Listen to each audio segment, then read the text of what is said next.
আজ ছিল স্যাটারডে আর সকাল সকাল ঘুম থেকে উঠে গেছি, উঠে ফ্রেশ হয়ে তারপরে ইচ্ছা হলো একটু ডিম পাউরুটি খেতে। তো বাবুই বলল যে বাবুই ব্রেকফাস্টটা বানাবে। তো এই ডিম পাউরুটি তার সাথে হচ্ছে টমেটো সস আমার ভীষণ প্রিয়।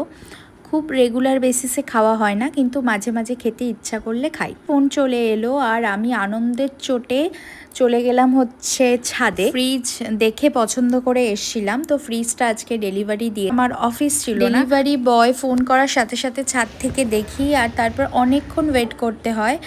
দেন ওদের টেকনিশিয়ান আসে, তারপরে এই ফ্রিজটাকে পুরো কভার থেকে বার করে পুরো খোলে পার্ট বাই পার্ট, কারণ আমাদের সিঁড়ির প্যাসেজটা ছিল ছোট আর ফ্রিজটা পুরোটা ঢুকতো না, তাই গেটগুলো পার্ট বাই পার্ট খুলে তারপর ডেলিভারির লোকদের সাথে অনেকজন এসেছিলো, তারা সবাই মিলে আমাদের ওপরে 4th ফ্লোরে ফ্রিজটাকে তোলা হয়।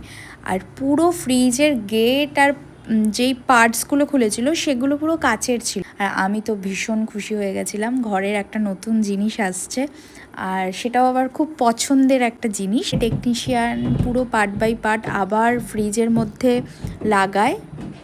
তো আমরা এই ফ্রিজটা নেওয়ার আমাদের অনেক দিন প্ল্যান ছিল, তো ফাইনালি একটা ড্রিম ফুলফিল হলো।